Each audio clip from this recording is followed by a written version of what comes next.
Bienvenidos a la segunda clase del curso de Inspectores Viales, módulo 4, inspección de bases granulares estabilizadas.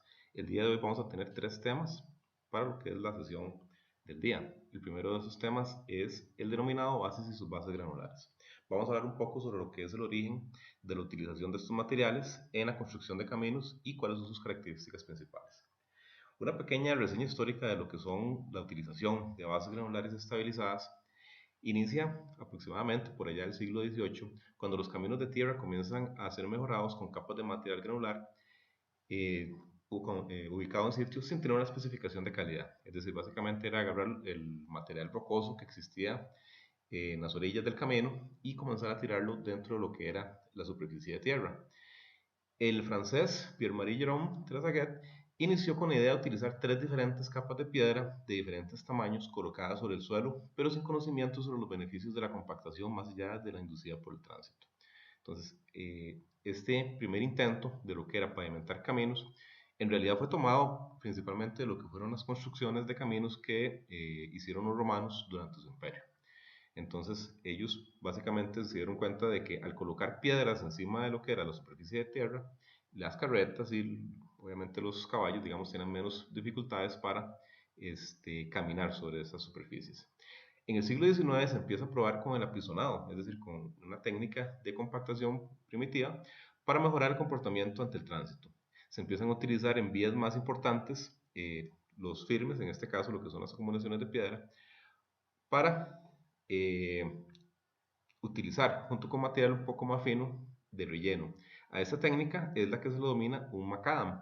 El macadam es una técnica que introdujo este señor que se ve en la imagen de abajo, que se llama John Macadam, y en este caso la técnica de incorporar un poco material más fino dentro de lo que eran las piedras más grandes mejoró considerablemente lo que era el aporte de estos materiales para la estabilidad del camino. En ocasiones esta técnica del macadam se apoyaba sobre una fundación de piedras gruesas acomodadas con otras de menor tamaño formando una especie de mampostería en seco. A esta técnica de mampostería en seco sobre una vía se le denominó la técnica Telford por el señor Thomas Telford que la introdujo en el siglo XIX. Básicamente el macadam está integrado por lo que son piedras trituradas o piedras de río gruesas con un tamaño máximo de entre 50 y 100 milímetros. Es con una granulometría uniforme, que ya vamos a ver de qué se trata esto de la granulometría uniforme, de agregado grueso, pero básicamente consiste en que todas las piedras son del mismo tamaño y también en ocasiones con una granulometría discontinua en conjunto, es decir, mezclando piedras grandes con piedras un poco más pequeñas, o sea, básicamente utilizando dos tamaños. Y después utilizando rellenos de material fino, con un tamaño máximo de 10 milímetros o 1 centímetro. Y con un proceso de apisonado o de compactación del conjunto. Entonces en la imagen superior derecha podemos ver cómo es que se veía un macadam o la técnica del macadam en lo que era la implementación de estas vías en el siglo XIX. ¿Cuáles eran algunos inconvenientes? Pues obviamente esto requería de la utilización de piedras de áreas duros que resistieran los esfuerzos de tránsito, lo cual implicaba pues obviamente un costo económico. Una mecanización dificultosa, ya que el proceso se realizaba básicamente a mano, era ir colocando piedras por piedra. No se aprovechaba la totalidad del producto de la cantera por tener una granometría discontinua, es decir, solo ciertas piedras eran las que se podían utilizar. Al no existir técnicas desarrolladas para lo que era la fractura de esas piedras grandes, entonces muchas se desaprovechaban. No se aprovechaba, perdón, el suelo debería tener una capacidad relativamente buena de soporte por los esfuerzos que generaban las piedras grandes. Entonces, si teníamos un suelo de mala calidad, estas piedras tendrían a hundirse muy fácilmente. Es difícil de compactar por el tamaño de las piedras, entonces al no ser una granometría que tenga mucho material fino, el proceso de compactación era muy difícil. Y es susceptible al daño por acción del agua superficial al erosionar el material de relleno, principalmente el material más fino que estaba entre las piedras. Entonces esto hacía que las piedras grandes comenzaran a aflojarse con el tiempo. En Costa Rica utilizamos de eso con cierta frecuencia, como pueden ver en la foto de Cuesta de Moras, que esto es ahí cerca de lo que es la Asamblea Legislativa actualmente. Esa es una de las primeras calles que se pavimentó en Costa Rica y esa es una fotografía del año 1910, donde se puede ver que la técnica de pavimentación de esa vía era con un macadam, como lo establecía la época. Para los años 20 se comienzan a utilizar superficies de ruedas asfálticas sobre capas de macadam. De hecho, eso es una técnica que se utilizó en Costa Rica nosotros hemos encontrado a través de perforaciones estos macadam de principios del siglo XX, donde sobre encima de ellos se colocaban lo que eran las capas asfálticas directamente. En este caso se notaba que las piedras gruesas del Telford se hundían en el suelo de apoyo debido al tránsito y la humedad produciendo irregularidades y daños en la calzada. Es decir, pavimentar sobre este tipo de condiciones donde tenemos una superficie con piedras muy gruesas hacía que la mezcla asfáltica tuviera muchas deformaciones y tuviera muchos daños. Entonces aquí es donde surge la necesidad de comenzar a utilizar capas granulares como la subbase para utilizar una fundación para el pavimento, para evitar esos problemas. En los años 40 se comienza con la implementación de materiales de base de una granulometría continua. Es decir, cuando hablamos de granulometría continua, como lo vamos a ver un poco más adelante, estamos hablando de que existen una participación de agregados de diferentes tamaños, pero cada vez partiendo de agregados un poco más gruesos, agregados más finos, pero con un aporte de todos los tamaños de los agregados, para tener un material al final de cuentas que tenga un mejor efecto de soporte de lo que son las cargas de tránsito. En los años 60 se inicia con la utilización de materiales granulares tratados con cemento y materiales asfálticos para responder a las cargas de tránsito cada vez más pesadas. Ya se imaginarán ustedes que para los años 60 la cantidad de camiones principalmente que transitaban en las vías era mucho mayor, el tema del comercio, el tema del transporte de personas era mucho más activo que en los años 20 o en los años 10 y eso obviamente le generaba mayor exigencia a lo que era el pavimento, por lo que se comenzó a experimentar con técnicas de estabilización para mejorar ese comportamiento mecánico y evitar deformaciones. A partir de los años 80 y hasta la actualidad, las capas de material granular sin ligantes se utilizan para base de carreteras de bajo y medio volumen, así como para subbases de todo tipo de carretera. Y para condiciones un poco de tránsito más alto o condiciones de suelo más desfavorables, es que comenzamos a utilizar lo que son técnicas de estabilización, utilizando materiales como cemento, como cal, como emulsión asfáltica, entre otros, para mejorar el comportamiento de esos materiales. Ok, entonces, después de hacer ese breve repaso por lo que fue la historia, digamos, de la utilización de materiales de subbase y base hasta la actualidad, llegamos ahora a nuestras definiciones o por qué nosotros utilizamos estos materiales desde un punto de vista ingenieril. Entonces vamos a definir que un pavimento es una estructura constituida por varias capas horizontales de diferentes materiales en espesores definidos que se apoya sobre el suelo y que tiene las siguientes funciones. Entonces las funciones del pavimento son las siguientes: proporcionar una superficie de ruedo segura, cómoda y estable durante un periodo de tiempo suficiente, es decir, una vida útil adecuada a las condiciones de tránsito; resistir las cargas de tránsito, tanto liviano como pesado, transmitiendo solo una pequeña fracción de ellas al suelo de apoyo de manera que no se sobrepase la capacidad de soporte. Una de las características más importantes de la utilización de materiales granulares para la construcción de pavimentos es que el suelo, y en buena medida los suelos aquí en Costa Rica, tienen una capacidad de soporte relativamente baja. Entonces piensen ustedes cuando han entrado a un camino que es de tierra, cuando llega el invierno esos caminos se deforman muchísimo. ¿Por qué? Porque el suelo no tiene una capacidad muy alta de resistir cargas de tránsito. Entonces el suelo lo que hace es deformarse. Entonces, para evitar nosotros de que las cargas de tránsito lleguen al suelo, lo que hacemos es utilizar, como se ve en las imágenes, capas de subbase y base que se lleven esos esfuerzos, que se lleven esas cargas y le transmitan a la subrasante o al suelo solo una pequeña fracción de esa carga. Es decir, más del 90% de la carga tiene que quedar contenida o tiene que ser soportada por el material de base y de subbase antes de llegar al suelo. ¿Por qué? Porque si las capas son muy delgadas, el suelo va a tender a deformarse y la calle se va a romper. Básicamente esa es la idea. La tercera función es proteger al suelo de los factores climáticos, especialmente de la humedad que reduce significativamente su capacidad de soporte. Entonces eso no es ningún secreto para nadie de que cuando el suelo está saturado, es decir, cuando tiene muchísima agua, es muchísimo más fácil que se deforme. Entonces esas son las tres funciones que tenemos para lo que es la utilización de capas granulares para la formación de un pavimento. Entonces aquí vemos en la imagen básicamente cómo es el esquema de distribución del peso de los vehículos en las capas antes de llegar al suelo. Entonces como vemos, tanto lo que es la capa de la mezcla asfáltica, la capa de base y la capa de subbase son las responsables de llevarse la gran mayoría de la carga del tránsito antes de que llegue al suelo.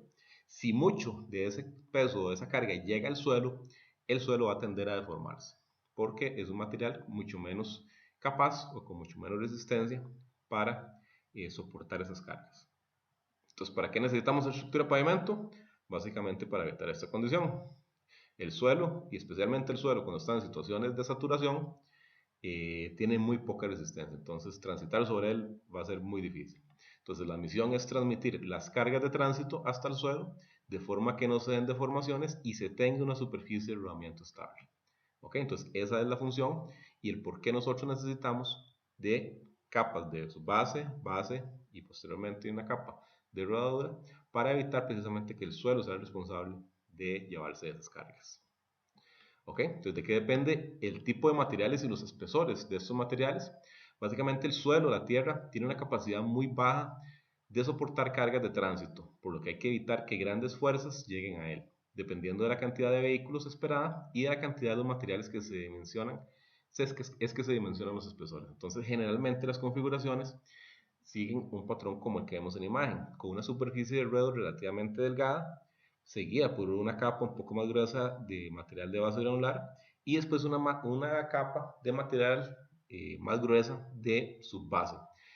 Existe una razón por la cual existen diferencias en los espesores de estas capas. Los materiales entre más finos y entre mejor capacidad tienen para soportar cargas son materiales que son más caros de producir. Entonces, por eso es que esta configuración es la que se utiliza generalmente. El material de subbase es un material más grueso, requiere menos esfuerzo para obtener este material, es decir, menos inversión de recursos y energía en el proceso de quebrado, por lo cual utilizamos una mayor capa o un mayor espesor de este material. El material de base ya es un material que requiere un proceso adicional de quebrado para la obtención y por eso es que se utiliza en un espesor más pequeño. Y en la superficie de ruedo, pensemos en este caso, ya concreto, sea mezcla asfáltica, o sea una capa de material de lastre, etc. Es el material que es más caro de producir. Entonces por eso es que es el material que se coloca en menor espesor. Entonces aquí se combinan dos cosas, lo que es el comportamiento del material y también lo que es la inversión de la construcción del material para obtener una configuración como la que vemos en la imagen, donde tenemos capas de diferentes espesores, donde los materiales más gruesos son los que van al fondo de la estructura de pavimento y se colocan en un mayor espesor de colocación. ¿Cuál es la diferencia entre cada material? El material de subrasante, que es el primer material, es decir, la tierra o el suelo sobre el cual nosotros construimos, es precisamente un material que está constituido principalmente por limos, arcillas y materiales de poca resistencia mecánica. En ocasiones se necesitan estabilizar para poder ser utilizados. Es decir, a veces el suelo es tan malo para resistir cargas que incluso si usted coloca una estructura de pavimento encima de ellos, van a tender a deformarse.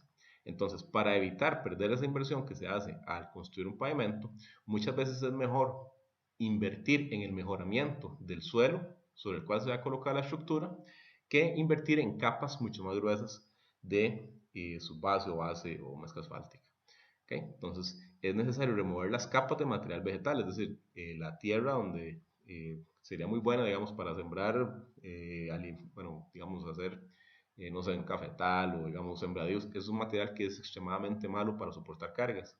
Entonces, generalmente, cuando se construye un camino, se retira primero esa capa de material vegetal hasta obtener un suelo con una resistencia un poco mayor. ¿Ok? Incluso muchas veces es necesario realizar procesos de compactación de ese suelo natural antes de pensar en la colocación de una capa de subbase o base granular. Posteriormente, generalmente sigue lo que es la colocación del material de subbase. El material de subbase se denomina como un material pétreo, es decir, formado por piedras, en una granulometría predominantemente con elementos gruesos, es decir, son materiales un poco más gruesos si los comparamos con los materiales de base. Existen otros requisitos para calificar un material, pero el más importante es la distribución de tamaños, es decir, de todos los ensayos que vamos a dar nosotros para los materiales de base y de subbase, el más importante es el de granulometría, el de distribución de tamaños. Usualmente estos materiales se compactan a un 95% de lo que vamos a denominar el Proctor modificado, que es un ensayo que nos permite medir el nivel de compactación utilizando equipos mecánicos. Si no se compactan estos materiales, no tienen capacidad de soporte o no tienen la capacidad de soporte que nosotros esperamos. Entonces vean ustedes que no solo influye el tamaño del material y el espesor de la capa, sino su condición de compactación. Entonces, para que esto funcione, tiene que tener el tamaño adecuado, el espesor adecuado y tener el nivel de compactación suficiente para soportar las cargas. Entonces, aquí vemos en las imágenes cómo es que se ve un material de su base ya finalizado su colocación y su compactación. En cuanto al material de base, es igualmente un material constituido por piedras, un material pétreo, con partículas medianas y finas. Es decir, el material de base es un material más fino que el material de subbase. Su acabado es mucho más liso si se compara con el material de subbase. Igualmente existen varias pruebas que son necesarias para aceptar un material de este tipo. Sin embargo, sigue siendo la distribución de tamaños, es decir, la prueba de granulometría, la que tiene mayor importancia. Se necesita llegar a niveles de compactación también de un 95% al menos del Proctor modificado para obtener una capacidad de soporte adecuada. Ahí vemos en la imagen cómo se ve un material de base suelto antes del proceso de compactación. ¿Okay? Entonces, así es como se ve una base ya finalizado lo que es el proceso de compactación, lista para lo que es recibir un riego de imprimación para después colocar lo que es una carpeta asfáltica. Dentro de lo que es el proceso de diseño, para lo que es una estructura de pavimento, básicamente influyen diferentes factores. Entre ellos, se imaginarán ustedes, está la condición del suelo, es decir, los materiales que vamos a utilizar y el material sobre el cual vamos a colocar la estructura de pavimento, las condiciones de clima, pues si son condiciones de clima mucho más donde hay muchísima lluvia, vamos a tener condiciones de suelo más desfavorables. Y también obviamente el tema de la carga, es decir, cuánto tránsito pesado principalmente nosotros esperamos que exista en esa vía durante su vida útil. Con esos tres elementos nosotros diseñamos lo que es la estructura. Y cuando hablamos de los diseños de estructura, básicamente es la elección de los materiales que vamos a requerir y cuáles son los espesores en los cuales los vamos a colocar. Esto está estimado para una respuesta, es decir, cuáles son los parámetros de deformación que va a tener esa estructura cuando se somete a una carga, cómo va a llevar esta estructura a la acumulación del deterioro, es decir, lo que es la aparición de grietas, de agüellamientos en el tiempo, cómo va a ser esa respuesta, y eso finalmente asociado a un deterioro, porque todas las calles se deterioran.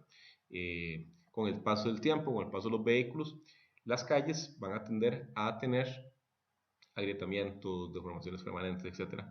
Y el tema es que este proceso de diseño básicamente lo que hace es definir cuál es la estructura mínima necesaria para las cargas que yo voy a tener, dadas las condiciones del suelo, las condiciones de los materiales que estoy utilizando, para llegar a un deterioro más o menos controlado en un periodo de tiempo que yo estimo para una vida útil. Entonces, si yo digo, esta vía ocupo que resista los próximos 10 años, entonces este es el tipo de material y los espesores en los que los coloco. ¿Para qué? Para que a los 10 años ya la vía comience a tener los deterioros que implicarían una falla de la estructura. Entonces, básicamente, muy resumidamente, este es como el proceso de diseño de esos espesores de materiales de subbase y materiales de base. ¿Ok? Los pavimentos en general los podemos calificar o clasificar en dos grandes familias, lo que llamamos los pavimentos flexibles y los pavimentos rígidos. Los pavimentos flexibles son aquellas superficies de ruedo de mezcla asfáltica y una serie de capas de materiales con resistencia decreciente con la profundidad, es decir, materiales entre más abajo están en la estructura tienen menor capacidad. Entonces, obviamente, una carpeta asfáltica es mucho más resistente que un material de base y la base es mucho más resistente que un material de subbase, por ejemplo. ¿Ok? Entonces, esta resistencia decreciente corresponde con la disminución de las tensiones transmitidas desde la superficie, es decir, la mayor cantidad de cargas van quedando en la parte superior de la estructura, es decir, la carpeta es la que se lleva la mayor carga, después la base se lleva una carga un poco menor y la subbase se llevaría una carga todavía mucho menor. En esta categoría se incluyen los pavimentos que llamamos también semirrígidos o semiflexibles, que son materiales que tienen capas tratadas con cemento y mezclas bituminosas respectivamente. Es decir, por ejemplo, cuando nosotros utilizamos una base estabilizada y sobre ella colocamos una carpeta asfáltica, ese es un caso típico de lo que nosotros llamamos un pavimento semirrígido. Estamos combinando la utilización de un material flexible como lo de la mezcla asfáltica con un material mejorado, como sería la base con cemento o con una base estabilizada. Entonces, en este caso, esta designación de los materiales semirrígidos o los pavimentos semirrígidos también entra dentro de lo que es la familia de pavimentos flexibles. Después tenemos lo que son los pavimentos rígidos. Los pavimentos rígidos son aquellos en los cuales la superficie de rodamiento es concreto. Entonces, la superficie de rodamiento hecho con concreto Portland, o sea, concreto o cemento, digamos, del normal que utilizamos para todas las construcciones, conjuntos de contracción y expansión que distribuyen las cargas sobre un área grande de base no erosionable. Ya puede ser estabilizada o no estabilizada con cemento y una subbase granular. Entonces, si ven ustedes en la imagen de la derecha, ven ustedes la diferencia de lo que es la distribución de cargas entre el pavimento flexible y el pavimento rígido. En la imagen de la izquierda ustedes ven que las cargas básicamente en una superficie de pavimento flexible, es decir, con mezcla asfáltica, estas cargas se distribuyen de una forma menor, es decir, los materiales superiores toman menos carga y buena parte de esas cargas llegan al suelo. En cambio, en lo que es el pavimento rígido, ven ustedes que la gran mayoría de las cargas se las tiene que llevar la losa de concreto. Entonces, esta es una diferencia muy importante que existe entre lo que es el pavimento flexible y el pavimento rígido. El pavimento flexible, todos los materiales tienen que aportar una gran cantidad de resistencia para que el suelo no tenga que llevarse la carga del tránsito. En cambio, el pavimento rígido es básicamente la losa de concreto la que tiene que llevarse la gran mayoría de las cargas. ¿Okay? Entonces, estas diferencias hacen en buena parte que los pavimentos rígidos tengan una resistencia un poco mayor y una vida útil un poco mayor que lo que son los pavimentos flexibles. Entonces, ustedes han escuchado hablar de que la gente siempre tiene la idea de que los pavimentos rígidos, o sea, las losas de concreto, tienen una mayor vida útil que los pavimentos con mezcla asfáltica. Es básicamente por esta razón, porque la distribución de cargas cambia entre esos dos tipos de superficie. Es diferente. Entonces, es importante tener clara esta diferencia. Ok, algunos conceptos adicionales. La superficie de enredo vamos a denominar que es la parte superficial de la estructura de pavimento, recibe directamente las cargas de tránsito y soporte es tanto funcional como estructural, es decir, a nivel funcional tiene que ser una superficie uniforme, cómoda y segura, y a nivel estructural tiene que absorber los esfuerzos, digamos que le llegan tanto los esfuerzos normales como los horizontales, y además funciona como un elemento impermeabilizante, es decir, evita que pase el agua para a las capas subyacentes, es decir, la capa base, de subbase y el suelo. El material de base es la capa de pavimento situada debajo de la superficie de enredo. Su aporte es eminentemente estructural, ya que absorbe esfuerzos verticales. Se utilizan bases granulares con agregados triturados para vías de tránsito medio-bajo, mientras que para condiciones de alto tránsito se tratan con materiales estabilizantes como puede ser cemento o materiales asfálticos. La subbase es la capa de pavimento situada bajo la base y sobre el suelo o relleno de sustitución. Constituye un apoyo uniforme y plataforma de trabajo adecuada para la construcción de la base. Se utilizan agregados triturados y tiene mayores propiedades drenantes. El material de préstamo, del cual no hemos hablado hasta ahora, es un material que se utiliza en muchas ocasiones cuando tenemos condiciones de suelo muy malas y antes de invertir en capas muy grandes de subbase, por ejemplo, es mejor utilizar un material de préstamo, es decir, un material todavía más grande que la subbase, para generar un suelo, digamos, una superficie de apoyo lo suficientemente estable para después colocar la estructura de pavimento. Entonces, ¿cómo definimos el préstamo? Es un material granular de relleno que se utiliza como sustitución de suelos de baja capacidad soportante y se coloca por debajo de la subbase para mejorar las condiciones de apoyo de la estructura del pavimento y también puede aportar como drenaje dependiendo de su granometría. Entonces, esta es alguna definición de lo que son las configuraciones usuales de los materiales de pavimentos. Las capas de material granular, llámese préstamo, subbase o base, proveen una superficie de enredo de un apoyo suficiente para lograr una eficiente distribución de la carga ejercida por el tránsito hacia el subrasante. El comportamiento estructural se basa en un sistema de multicapas, es decir, de varias capas de materiales trabajando en conjunto, donde cada capa asume parte de la carga de tránsito. Entonces, como lo veíamos en imágenes anteriormente, lo vemos aquí en la imagen de la izquierda. Ustedes ven que esa pirámide que se forma es la forma en que el pavimento o la estructura de pavimento redistribuye el peso de las cargas de los vehículos hasta llegar al suelo. Entonces, si nosotros queremos que el suelo no tenga deformaciones, tenemos que colocar los materiales con la suficiente competencia y en los espesores suficientes para que esta pirámide que se forma desde la aplicación de la carga hasta llegar al suelo sea lo suficientemente grande para evitar de que el suelo sufra deformaciones. ¿Okay? En la imagen de la derecha podemos ver cuáles son las fuerzas, digamos, que influyen principalmente dentro de lo que es la distribución de cargas, donde la capa de mezcla asfáltica, que es la capa superior sobre la que está inmediatamente debajo de lo que son las ruedas, principalmente lo que tiene son esfuerzos hacia los costados. En cambio, al llegar al suelo, básicamente lo que nosotros tenemos son esfuerzos verticales que provocarían, si estas capas no fueran suficientes, que el suelo tienda a hundirse. Entonces, esta es como la configuración básica de lo que es el funcionamiento de estas capas dentro de una estructura de pavimento.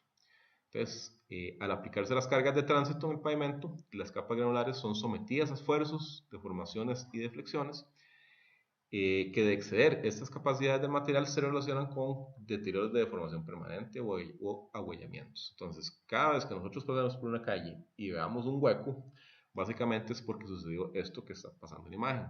Es que tenemos una superficie que perdió apoyo de los materiales superficiales, de los materiales de base y el material de subbase, y el suelo comenzó a absorber buena parte de las cargas. Entonces, como el suelo no es un buen material para absorber esas cargas, básicamente lo que hace es hundirse.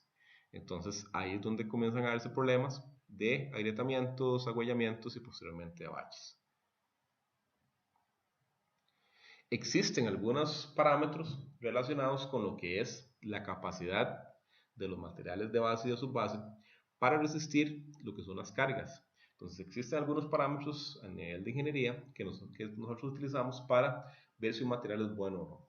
Entonces, un valor muy importante que nosotros utilizamos es lo que llamamos el módulo resiliente. Módulo resiliente básicamente es una relación que me dice qué tan bueno es un material para resistir una carga sufriendo una cierta deformación. Entonces, si tenemos un material que al aplicársele una carga tiene mucha deformación, quiere decir que no tiene un módulo resiliente muy alto. ¿Ok? Si tengo un material que al aplicarle una carga tiene poca deformación, es un material que tiene un módulo resiliente muy alto. Entonces, básicamente, nosotros utilizamos esta propiedad de lo que denominamos el módulo resiliente para escoger cuál es el material que vamos a utilizar. Entonces, ¿de qué depende ese material? Depende, obviamente, del tipo de carga que le vamos a aplicar, de la cantidad de carga que le vamos a aplicar en cuanto a lo que son repeticiones y además de condiciones de humedad y el método de compactación que vamos a utilizar. Entonces, yo puedo tener un material que tenga un módulo muy bueno, pero si es un material que va a estar sometido a condiciones de humedad, entonces es un material que va a tener una resistencia baja. Igual, si tengo un material muy bueno, pero no lo compacto bien, entonces el problema es que ese material, aunque es muy bueno, si no está bien compactado, él no va a tener un buen comportamiento. ¿Okay? Otra factor importante, digamos, en lo que es la definición de lo que son los materiales de base o subbase, es lo que llamamos la razón de Poisson. Básicamente, la razón de Poisson lo que hace es relacionarme cómo se deforma un material cuando resiste una carga vertical, cuál es su deformación hacia los lados. Entonces, imaginémonos en este caso como una plasticina. Entonces, todos hemos visto, si aplastamos una plasticina, que la plasticina lo que hace es deformarse hacia los lados. Esa deformación hacia los lados es lo que nosotros llamamos la razón de Poisson. Entonces, un material granular que tenga un comportamiento donde al aplicársele una carga por encima tienda a quitarse el tiro hacia los lados, es un material que tiene una razón muy alta de Poisson. ¿Ok? Material que tenga una relación muy baja, quiere decir que es un material que cuando usted lo aprieta desde arriba, tienda a deformarse poco hacia los lados. Entonces, básicamente ese es este parámetro llamado relación de Poisson. Y otro parámetro importante para resistir cargas va a ser obviamente el espesor de la capa. Entonces eso sí es muy intuitivo de que un material entre más espesor tenga va a tener mayor capacidad de soporte. Entonces si tenemos un material como una base, todos sabemos que una base de 5 centímetros por ejemplo no va a tener prácticamente ninguna resistencia. Si colocamos una base ya de 20, 25 centímetros sabemos que tenemos un material que va a ser mucho más resistente. ¿Ok? Entonces, esos tres factores son importantes al momento de elegir el tipo de material que vamos a utilizar y cuál va a ser el comportamiento del mismo ante la aplicación de cargas. ¿Ok? Entonces, ya que hemos visto un poco lo que es algunas definiciones sobre lo que son bases granulares y subbases para la utilización en estructuras de pavimentos, ahora vamos a ver algo que conceptualmente es muy importante y en la cual ya interviene lo que es la parte de la inspección. Entonces, ahora hace un rato vimos cómo era el proceso de diseño de las estructuras de pavimento. Entonces, acuérdense que para la parte de diseño estructural de los pavimentos, nosotros tomamos en consideración las propiedades mecánicas de los materiales y las condiciones del sitio, es decir, el suelo, humedad, etc. Y nosotros teníamos una cierta perspectiva de cuál era o cuál iba a ser la vida útil de esa estructura. Entonces, básicamente lo que nos relaciona a nosotros, lo que es la parte teórica del diseño, es decir, nosotros con el diseño definimos los espesores de las estructuras, qué materiales utilizamos, qué compactación le vamos a dar, y el proceso constructivo, donde ya nosotros al colocar la estructura vemos cuál es el comportamiento que tiene, estas dos cosas lo que hacen que funcione, pasar de la teoría a la práctica, básicamente es un proceso de inspección, control y verificación de calidad. Entonces, si nosotros podemos tener un proceso de diseño muy bueno, pero el proceso de inspección o de control de calidad es muy pobre, al final el resultado va a ser muy malo, ¿verdad? ¿Ok? Entonces, para nosotros asegurarnos de que lo que nosotros diseñamos en el papel al final de cuentas va a ser construido y se va a comportar de una forma adecuada en el tiempo, ocupamos del proceso de inspección y el control de calidad que sea adecuado. Entonces, en este sentido, nosotros vamos a insistir mucho durante este curso y los demás cursos de que la parte de inspección es fundamental para que la parte teórica realmente pueda llevarse a la práctica de una forma funcional. ¿Ok? Las bases y subbases granulares y estabilizadas básicamente tienen 5 características principales que hacen que lo que mencionábamos anteriormente, que lo que nosotros planteamos en la teoría llegue a la práctica de una forma adecuada. Entonces va a ser muy importante para nosotros como inspectores conocer cuáles son estas 5 características que hacen que un material tenga un comportamiento adecuado al momento de su colocación y su funcionamiento como material de pavimento. Ok, entonces ven ustedes, los agregados usuarios componen el 90% de la masa y el 80% del volumen de las estructuras de pavimento. Es decir, la gran mayoría de una estructura de pavimento van a ser materiales de base y de subbase. Y soporte estructural como capa de pavimento se sustenta en estas características. Entonces, para que nosotros tengamos un material que se comporte de una forma adecuada, tenemos que tener en primera instancia un tamaño y una granulometría adecuadas. Es decir, el tamaño de los agregados y la distribución de esos tamaños es fundamental para que esto funcione. Segunda característica importante, la forma y angulosidad. Estamos hablando de que si tenemos materiales que tienen una forma parecida a un cubo, van a tener un mejor comportamiento que si ese material tiene caras redondeadas. Ya vamos a ver por qué. Y después, tercera característica, que la resistencia mecánica y la dureza del material sean suficientes. Es decir, que cuando ese material o esa piedra reciba una carga, no tienda a triturarse y no tienda a desboronarse, por ejemplo. Entonces, esa resistencia para soportar la carga es muy importante para los materiales granulares. Cuarta característica es la plasticidad y la limpieza. Cuando hablamos de plasticidad, estamos hablando de ese comportamiento de los materiales granulares de aglutinarse entre sí, es decir, de tener una cierta atracción. Cuando hablamos de plasticidad, siempre acuérdense del término de la plasticina, que la plasticina tiende a tener una cierta capacidad como pegajosa, digamos. Entonces la plasticidad va a estar relacionada con esto. Nosotros ocupamos dentro de los materiales de las estructuras de pavimento que ellos tiendan a adherirse a sí mismos, entre sí. Entonces es necesario que tengan una cierta plasticidad para mantener esa adhesión. Y la quinta característica es la durabilidad y la degradación. Cuando hablamos de durabilidad, quiere decir que el material en el tiempo y cuando se vea sometido a condiciones del clima, es decir, lluvia, sol, etc., entonces ese material no tienda a degradarse o a descomponerse muy rápidamente.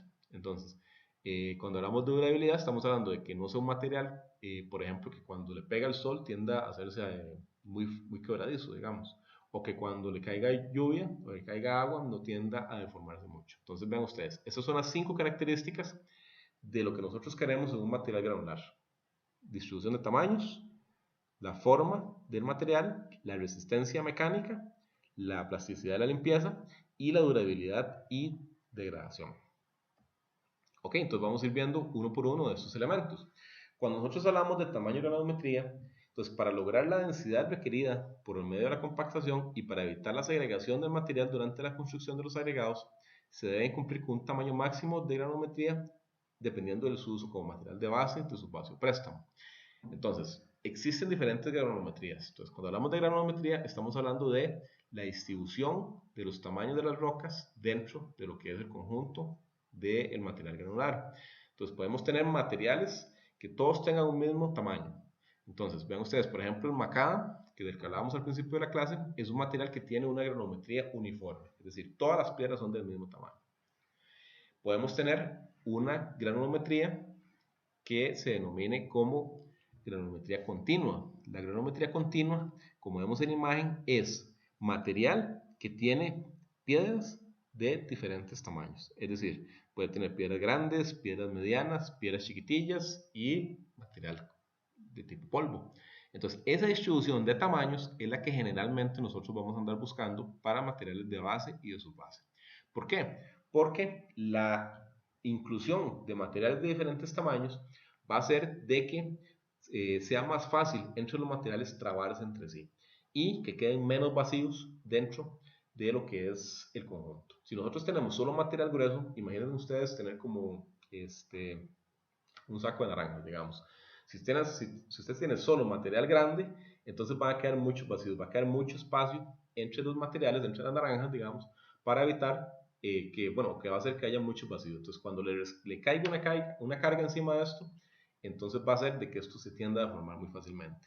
Si nosotros rellenamos esos vacíos con material, digamos, de diferentes tamaños, entonces eso va a ser un conjunto mucho más compacto, mucho más estable y va a tener mejor capacidad de soportar cargas. Entonces, la granometría continua va a ser la que nosotros vamos a estar buscando generalmente en esos materiales.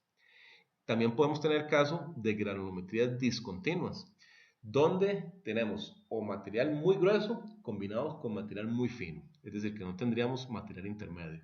Entonces, esta configuración no es muy deseable tampoco. ¿Por qué? Porque al no existir tamaños intermedios, las piedras grandes van a tender a deslizarse encima del material muy fino, ¿verdad? Entonces, esta es una configuración que no nos gusta, que no nos gustaría ver. Entonces, ¿cuál es la distribución o la granulometría ideal para un material de base o de subbase? Es la granulometría que llamamos continua. ¿Okay? Entonces, ¿cómo hacemos nosotros para verificar esas condiciones en un material? Pues entonces para eso utilizamos un ensayo que se llama de granulometría. Entonces, básicamente, el ensayo de granulometría lo que hace es determinar de una forma cuantitativa, es decir, midiendo cuánta cantidad de material de cada tipo hay en un paquete, digamos, en una distribución de un material. El tamaño máximo es determinado por la malla con la menor abertura donde pasa el 100% del material. Es decir, nosotros agarramos un poco de material de base o subbase, lo pasamos por mallas y en la malla, en la última malla donde quedaron o pasaron todos los materiales es la malla de tamaño máximo. ¿Okay? El tamaño máximo influye muchísimo en la trabajabilidad del material, la segregación y la compactación que le vamos a dar a esa capa granular, lo cual afectará el desempeño durante su servicio. La distribución de partículas de tamaño mayor a 75 micrómetros, es decir, material que es muy fino, es el material que queda en la malla 200, se realiza por tamizado de mallas. Los tamices o las mallas tienen aberturas cuadradas y su número aumenta conforme disminuye la abertura. Es decir, las mallas, el número de la malla va cambiando, el tamaño del cuadrito por el cual pueden pasar las piedras cada vez se va haciendo más grande. Se realiza un proceso de lavado para determinar la porción de material más fino, es decir, el material que es todavía más fino que una malla 200. Y la distribución de partículas con tamaños menores a 75 micrómetros, es decir, pasando la malla 200, se realiza por medio de un proceso de sedimentación utilizando un hidrómetro. ¿Okay? Entonces, esto es para el material que es extremadamente fino, ya no vamos a utilizar lo que son las mallas, sino que tenemos que utilizar el principio de sedimentación. Entonces, para eso se hace un ensayo en el cual nosotros el material de ese tamaño o que es más pequeño que la malla 200, vamos a ver cuánto tiempo dura en asentarse. Entonces así es como nosotros logramos definir la distribución de tamaños por debajo de la malla 200. ¿Okay? Por medio de este ensayo de granometría se obtiene una curva granométrica que junto con el ensayo de límites de Atterberg, que son los límites de plasticidad, se puede clasificar el agregado según métodos de clasificación de suelos o metodología AASHTO para la clasificación de materiales para estructuras de pavimento. Entonces ahí vemos algunas imágenes de cómo es el ensayo. Entonces vean ustedes de lo que hablábamos anteriormente. Para la parte gruesa de lo que es la granometría utilizamos las mallas, que son ese conjunto de bandejitas que tenemos en la imagen superior izquierda, donde a través de un proceso de tamizado, es decir, lo que hacemos es colocar el material y comenzar a sacudir esas mallas, nosotros logramos ver cómo es la distribución de tamaños, es decir, las partículas más gruesas van a quedar en las mallas más grandes y las partículas más finas van a ir quedando en las mallas inferiores. ¿Qué pasa con el material que pasa por la malla más fina, que la malla 200? Ese material es un material extremadamente fino, ya se considera un material que es principalmente suelo. Entonces, para saber cómo es la distribución de tamaños de ese material, utilizamos la figura o el ensayo de la figura superior derecha, donde ustedes ven que se ven esos cilindros con material ahí que parece suelo, digamos, diluido en el agua. Básicamente eso lo que se hace es que ese material mucho más fino se mezcla con agua y con otros químicos que se utilizan para el ensayo y posteriormente lo que se hace es que se va midiendo cómo es que ese material se va asentando en el tiempo.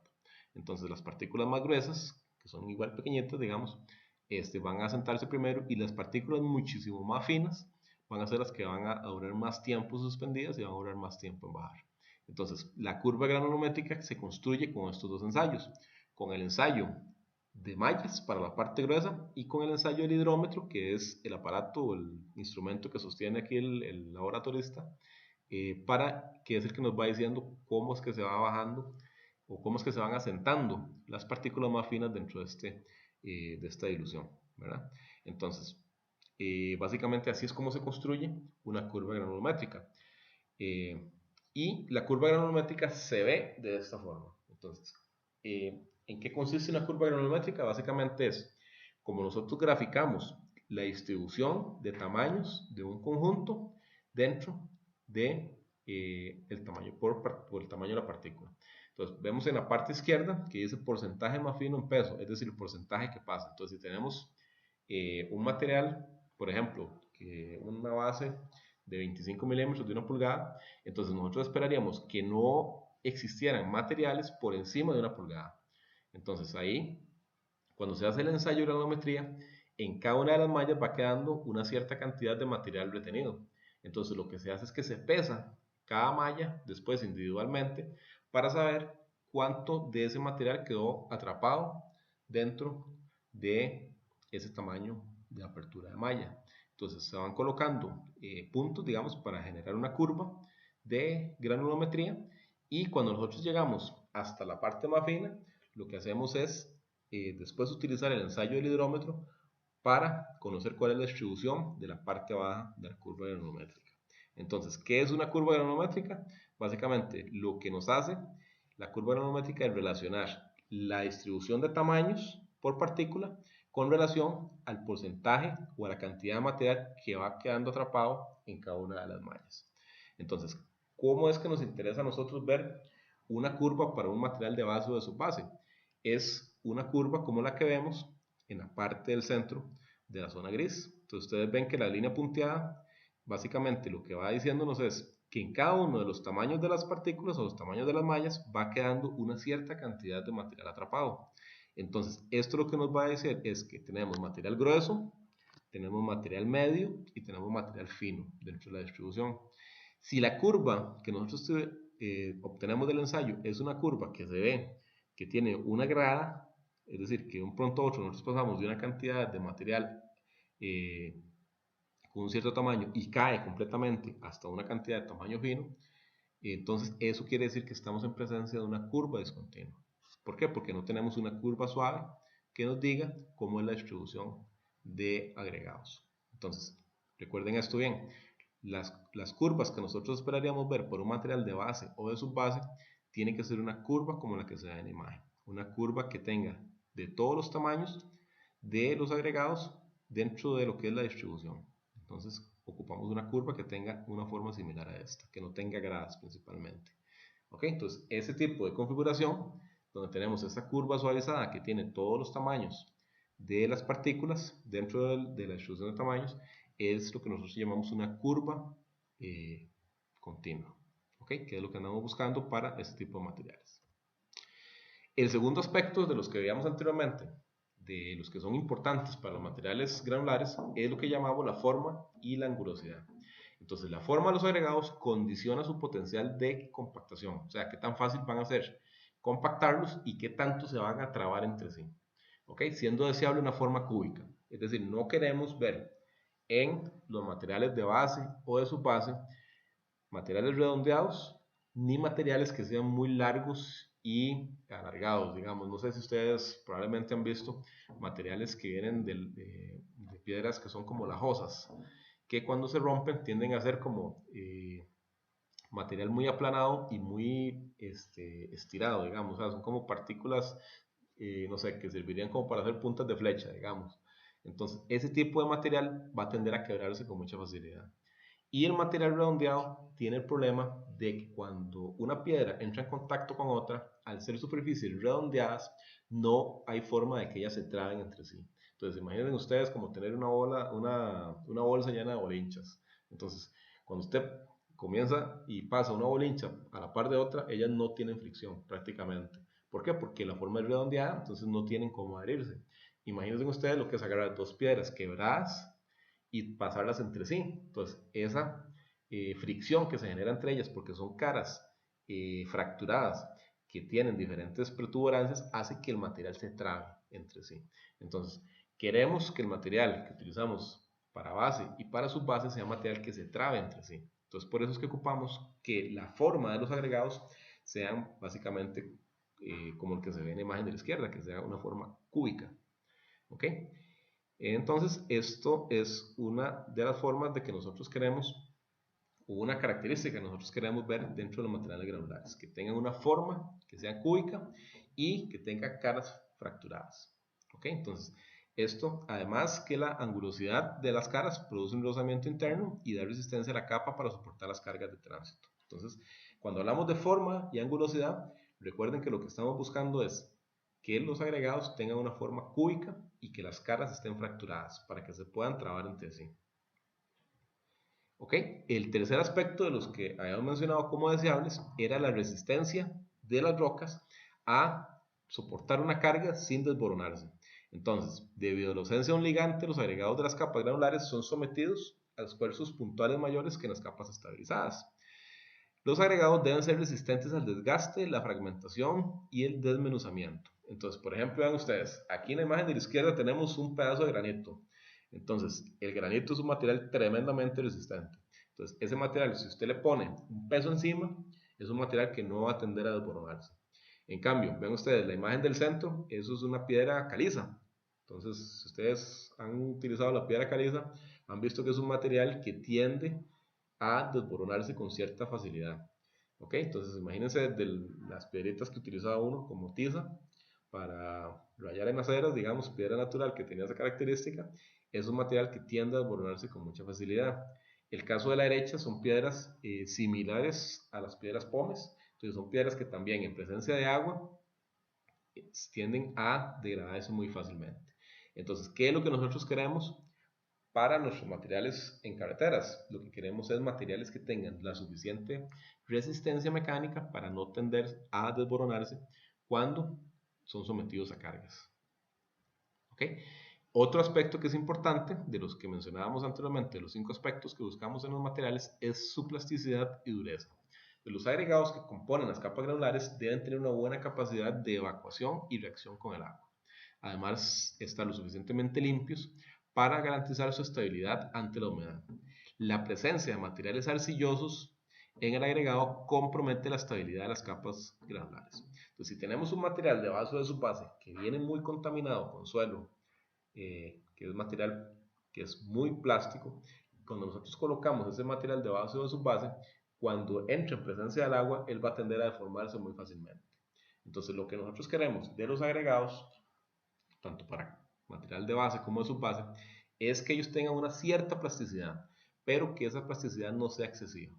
¿Ok? ¿Por qué? Porque la plasticidad nos permite que los materiales se atraigan entre sí, que se aglutinen entre sí.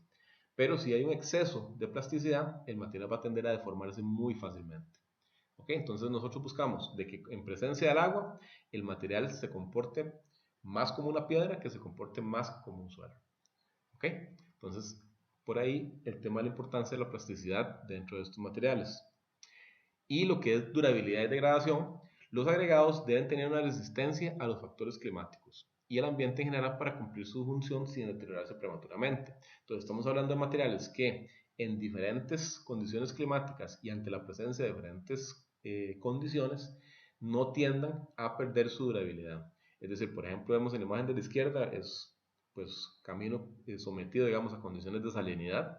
Imagínense ustedes que esto le pase el agua del mar, digamos, cada cierto tiempo. Entonces, es un material que si no tiene una cierta durabilidad va a tender a fallar muy fácilmente. Aquí no tenemos las condiciones de congelación, como vemos en la imagen de la derecha, pero eso es un factor importante.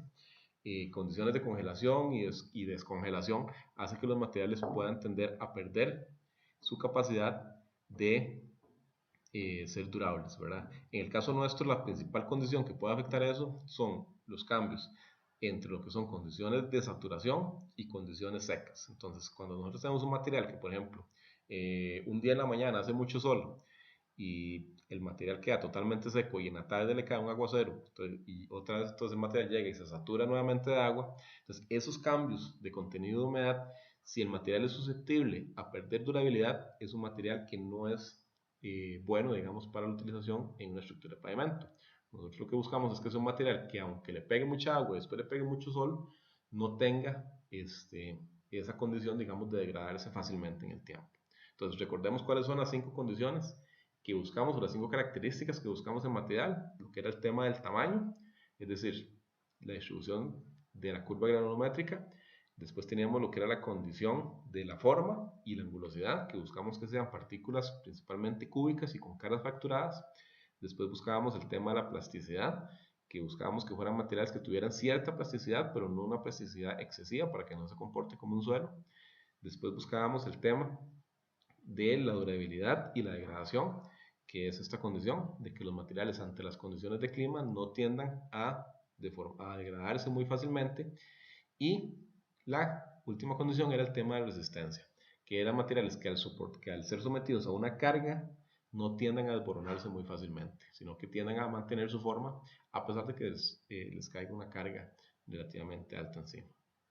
Ok, entonces con eso finalizamos esta parte que es el primer tema de la segunda clase de lo que es el tema de inspección de bases granulares y estabilizadas.